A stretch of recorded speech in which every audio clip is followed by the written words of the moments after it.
qu'est-ce qui s'est passé aussi dans ces quelques mois?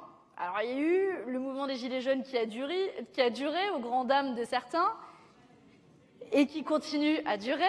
Et puis, il y a eu un grand débat national ou un grand blabla, une occasion de faire passer encore plus de temps.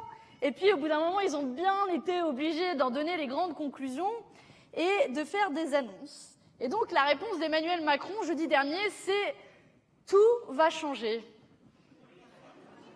Ah, pourquoi vous rigolez? Vous y croyez pas, vous aussi? Finalement, ça reprend assez bien la formule du Guépard, il faut que tout change pour que rien ne change. Je crois que c'est le meilleur résumé des annonces qui ont été faites.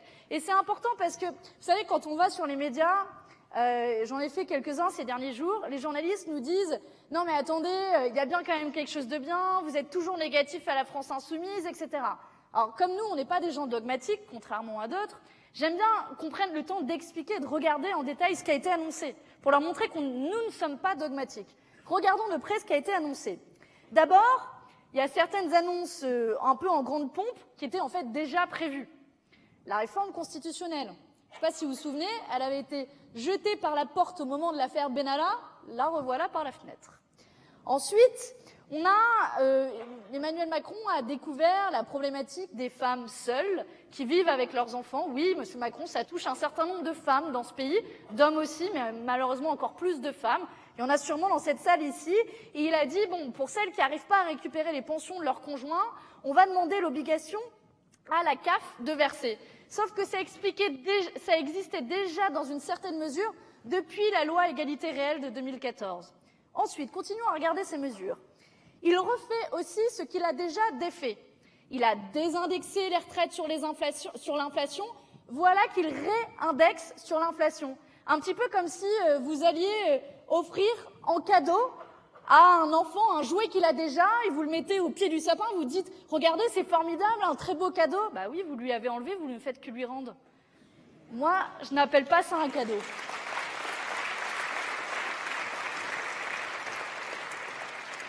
Et puis, il nous fait des commissions et des conventions, de l'évaluation.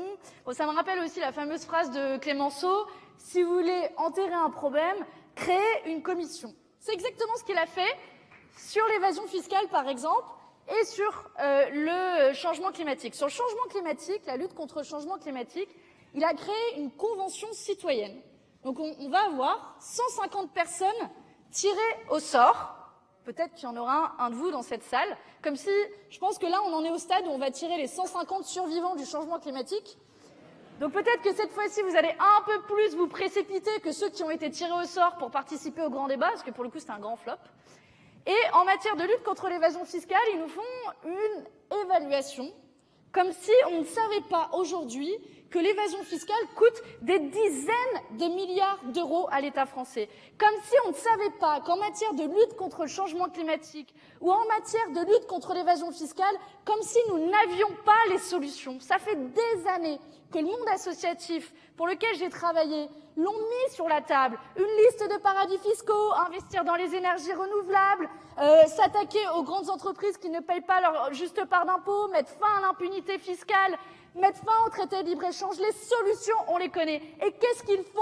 Ils perdent du temps. Ils regardent la planète brûler. Ils regardent les plus riches et les grandes multinationales nous faire les poches. Ce sont des menteurs, ce sont des mensonges. On voit bien à quel point ils ne sont pas prêts à agir. Tout ce qu'il faut, c'est de la volonté politique. Et là-dessus, ils en manquent.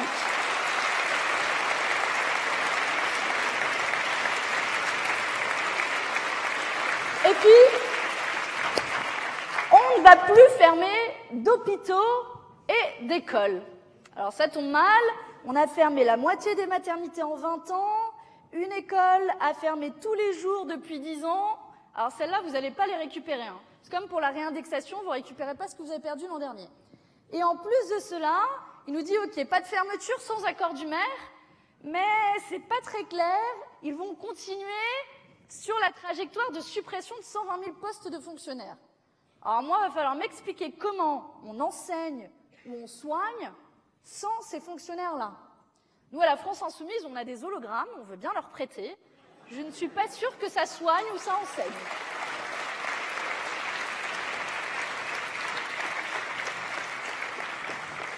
Bref, Emmanuel Macron dit qu'il a entendu le pays. Peut-être pour la première fois depuis plusieurs mois, il a cité le nom des Gilets jaunes, comme si c'était un gros mot. Et attention, il ne fallait pas trop le nommer. Et puis, en fait, il continue en réalité la même politique avec les mêmes effets que celle qu'il a poursuivie depuis 2 ans. Et d'ailleurs, il le dit lui-même. Pour ceux qui ont regardé l'allocution, bon, ça devait durer 20 minutes, ça a duré 2 heures, donc je comprends que vous ne soyez pas restés jusqu'au bout. Il a dit, ce sont ses mots, « Les transformations en cours ne doivent pas être arrêtées parce qu'elles sont justes. » Bref, circuler, il n'y a rien à voir. De quoi vous vous plaignez? C'est juste. Ah oui, il a aussi dit, il n'y a pas d'injustice fiscale dans ce pays. Ah oui? Apple et Amazon payent autant d'impôts que la PME, que le bar PMU, que la librairie du coin. Monsieur Arnaud, Monsieur Pinault, ils payent autant d'impôts que vous et moi dans cette salle. La taxe carbone, elle ne ciblait pas en priorité les ménages les plus modestes. Je crois qu'il va falloir lui ouvrir les yeux en matière d'injustice fiscale. Il est même allé jusqu'à dire que la suppression de l'ISF n'est pas un cadeau aux plus riches. Je crois qu'il faudra les prévenir pour qu'ils rendent l'argent.